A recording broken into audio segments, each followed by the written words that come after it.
Hello there, and welcome back to episode 7 of our Ultimate Team Poor Man's Road to Glory. We've got a couple things to catch up from last episode.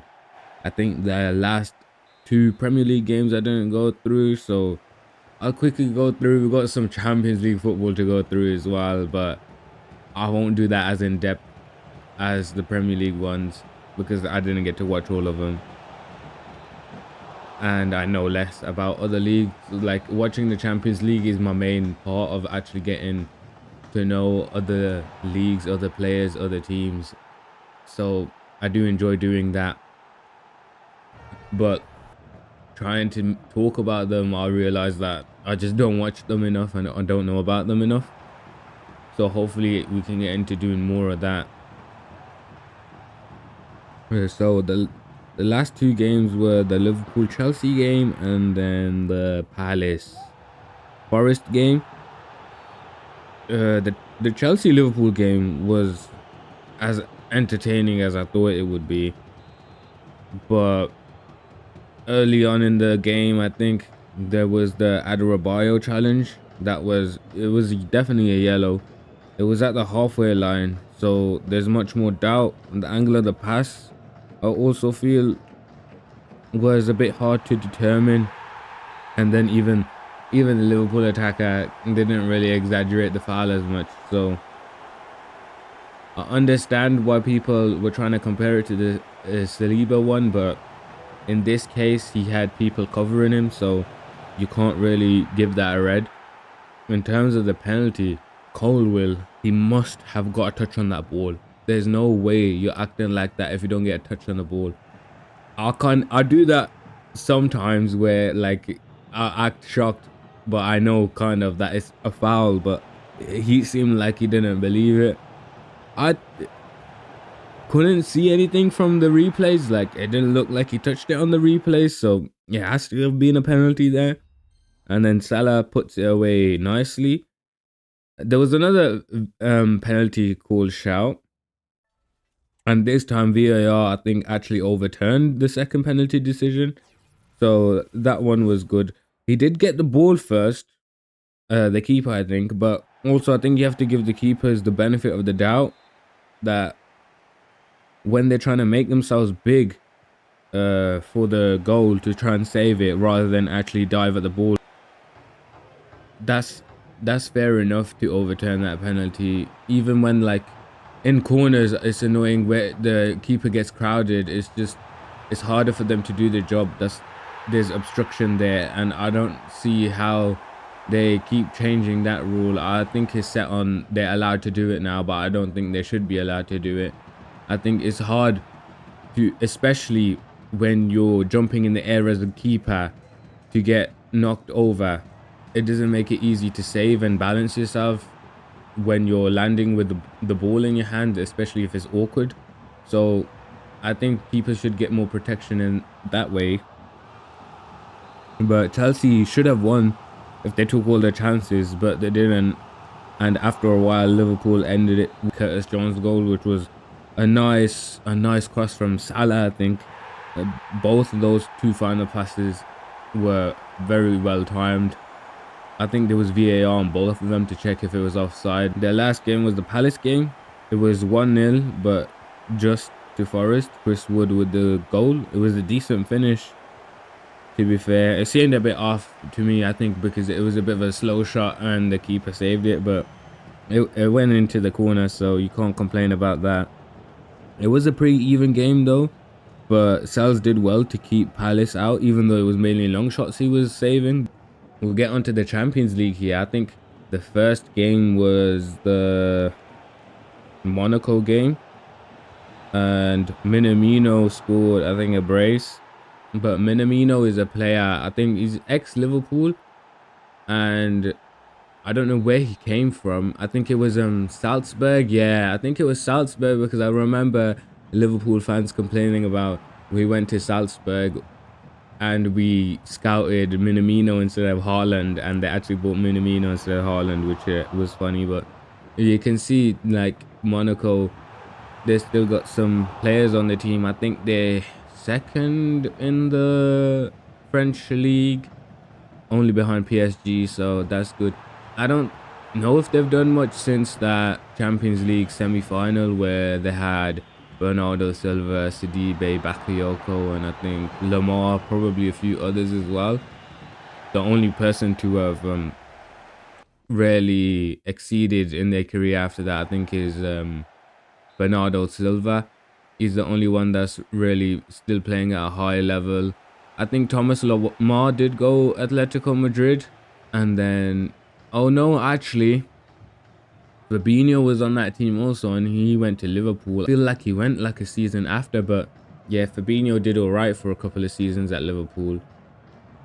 Before, I don't know, he was literally up there with Rodri at one point, I'm pretty sure. But Bernardo Silva is the only one that's still really going strong. Arsenal should have beat Shakhtar pretty easily. I know Shakhtar is a regular Champions League team, I think, now. But they made a bucket load of chances. They should have scored many more. I think Trossard missed a penalty.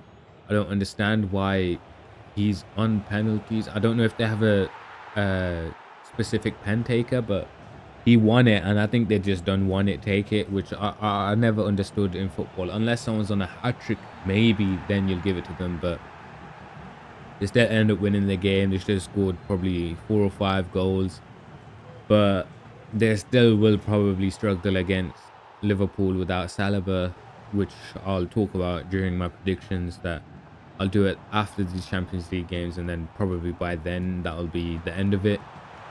The Sporting dominated the game that they played against Sturm Graz. I think they played very well. I feel sorry for the keeper, the opposition keeper, because he done well in the first half, made a lot of saves, but he conceded that goal. Sporting were dominating the whole game, and then Gakura's, I think how you say his name, for the last goal, that he was a beast. He knocked off his defender. I don't know. He's like tall, fast, strong. But it was a good finish as well. He rounded the keeper and knocked it in. I think he might be their top scorer as well, and you can definitely see why. But it was good football from Sporting in general. They played very good football. They might be a good team to keep an eye on in terms of wanting to watch them. Talking of good teams to watch though, the Villa game was really entertaining. Villa were on top for quite a lot of the game. They were making so many chances. I think Bailey had a few chances. Rodgers had a few chances. Rodgers should have probably scored. He kind of had like a one-on-one. There was a lot of defenders around him though, but they ended up dominating the first half, a lot of chances, and they only got their opener in the second half, and it was decided by VAR. I think McGinn on the free kick, kind of like the Pulisic goal where it went through all of the players. But Duran with the second though, they had a few more chances between that, but Duran, a well taken goal. He had good strength to knock off the defender. He kind of like barged him and then got to the cross and then tapped it in. I think he helped in the Bayern win as well, but 3 points from each as well, which I think puts Aston Villa at the top of the Champions League table. Bologna, I think, could have even made that game kind of even if they took their chances. Well, it wasn't really chances, but I feel like if they had better composure in attack, they could have got a bit more out of it. The next game was the Girona game. Girona dominated that game. They should have won. It was a deserved win, but Girona are doing quite well in the Spanish league now. I think they've become one of the top 4, top 6 teams in that league now. And the second goal was a very good free kick. That was a banger of a free kick. Went like very fast, very well placed. And the penalty, there was a penalty shot at the end. Well, it wasn't a shot, it was given.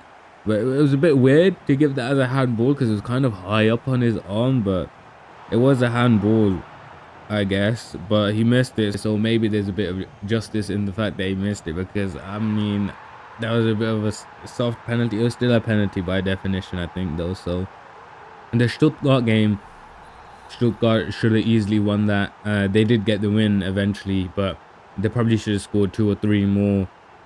There's a few good performances from players on their team. They had so many chances, and I think Juventus didn't even seem to score. They got saved by their keeper. Really, Juve, I think, are third in the Serie A, and Stuttgart are only 10th. But last season, I feel like I think they finished right behind that Leverkusen team, so they must have done well to keep ahead of Bayern and Dortmund in the Bundesliga. So then it's not like they're a bad team. The first goal should have counted, though, with the handball over the top to, I think, Cengiz Under. But he that was a brilliant finish, and I don't think that was a handball because it hit his chest, kind of like he chested it down, but it did hit his arm, but I don't think that would have affected much of where the ball went to after the touch. But I guess in Europe they usually give handballs if it touches it no matter what, so I don't really know if you. And the penalty, it was a very good penalty, but Perrin still got to it, and he saved them that game. Like, that penalty was going in the corner and he still got to it. I don't know how, but he couldn't save the last minute winner, kind of. The next game was the PSG 1-1 draw with PSV. Dembele should have scored 2 right off the bat. Like, I was praising this guy the other day, saying that he's a good player when he's fit. Like, then he goes and misses like 2 sitters pretty much.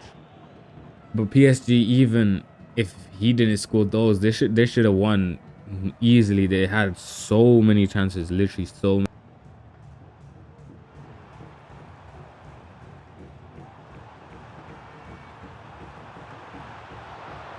Hakimi scored a banger as well. I mean,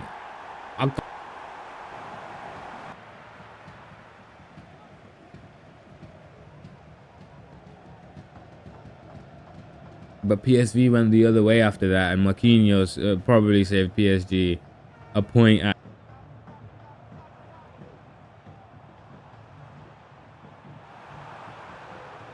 The PSV player should have.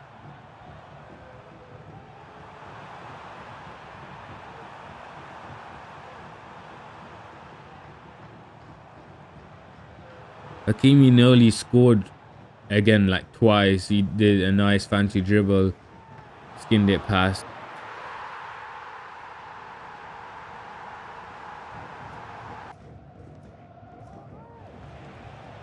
Chance, and then Asensio with the second that actually led to a VAR check on a penalty. I mean, that challenge, that was a clean challenge. I don't even know how that wasn't a foul. It just doesn't seem possible, but it definitely.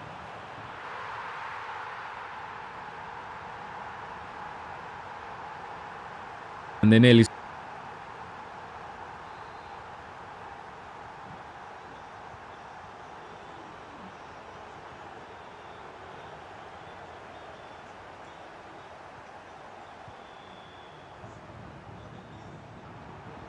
There's 3.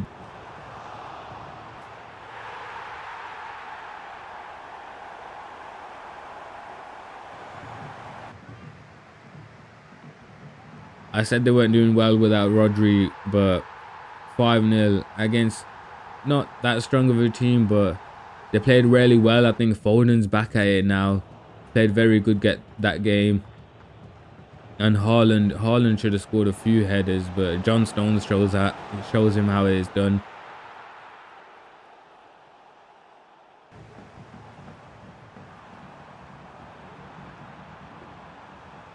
Barcelona Bayern game was a pretty big game as well. Very big game that was. I mean, Barcelona, I guess, deserved it. I think Rafinha carried.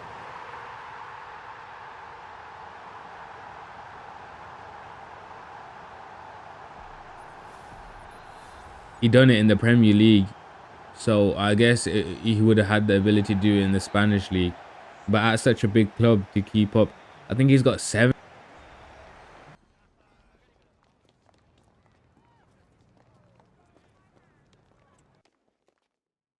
If he can keep that up, he's gonna be a very important asset for them, especially when you got Lamine Yamal coming through.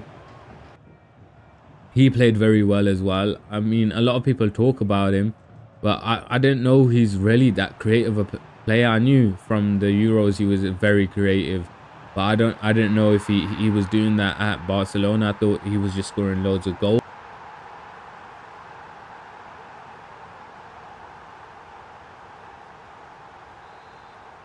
And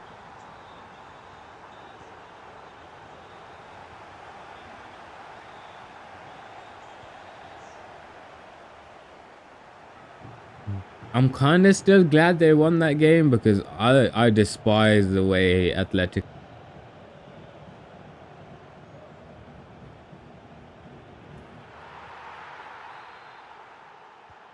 Solot and Griezmann should have scored 2 goals apiece really at the start of the game or like throughout the game. Madrid got fortunate with the Alvarez goal as well.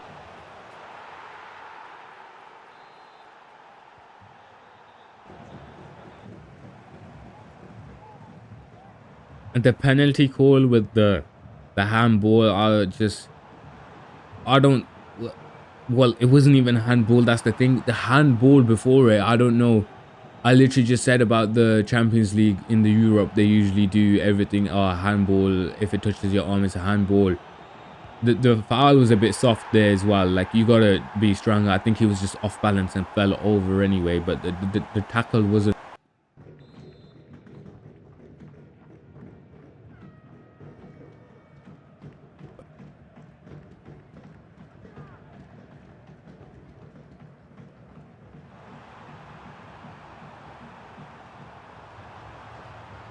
After that, Atletico nearly pulled one back as well. It was cleared off the line, or well, blocked off the line. But the little goal, the last goal, was kind of jammy as well. But I guess it's fair enough to have scored that goal. So I guess it would have been 2-1 without the penalty anyway. He kind of like shot it into Jonathan David, but Jonathan David brace deflection as well. But you can't complain. It's a win. A win is a win. A goal is a goal, no matter how it gets got. So that's all for the Champions League. We need to do the Premier League predictions quickly here as time runs out. Time runs out quite quick, so I'm gonna have to go through these quick fire predictions. I haven't even thought about these yet.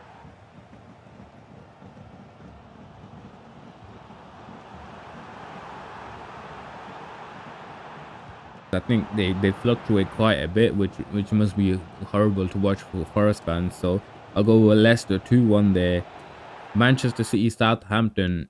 Without watching the Champions League game, I would have thought it would have been a close one. But considering the Champions League game, and I feel like the Southampton are really out of form right now. I think it's all going downhill for them. So I'm gonna try for a 4-0 City again. Seems like I'm a City fan, but I'm just hyping up how good their team is and how easily they should be winning this league because their team is fully stacked. And if they don't win games like these by so far, I mean, I guess it's kind of nice to see that Rodri's such a centerpiece, but it shouldn't be that important for one player. You gotta look at your team, I guess, and I think that might happen at the end of the season. They're gonna get a backup for Rodri at the end of the season, and next season they're just gonna be again have no weakness, and it's gonna be boring for us next year. But yeah, next game Brentford Ipswich. I think Brentford have this one. Ipswich relegation team, so oh well, newly promoted team, so they're probably gonna be down in the relegation zone. They lost to Everton too, so I don't see why Brentford can't beat them. I'll go 2-0 Brentford again because they have been playing all right football for Thomas Frank, so I know they didn't do all much against us, but yeah,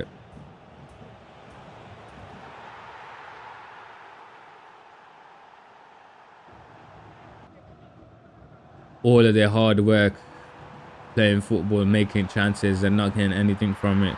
So I'll probably go 2-1 Wolves here. I think how Pedro might do anything. I've got some problems with the Brighton team because of my Manchester United career mode. So I'm not even gonna predict for them to win.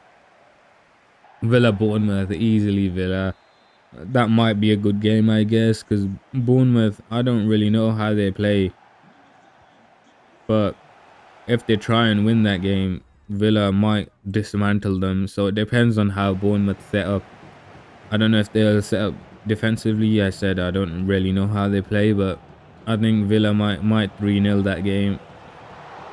Everton, Fulham. This got to go to Fulham. Um, Probably a 2-1 win considering Fulham. I think they conceded 3 goals last week, didn't they, against Villa? Funnily enough, so we'll go 2-1 Fulham that game. Palace, Tottenham. It's at Selhurst Park, but I don't think Palace haven't done. I don't think they won this season. Glasner is up for the sack as well. I don't think he should get sacked up. I think Palace have been alright. Like they've been playing decent. Like in terms of football wise, they've been playing alright football.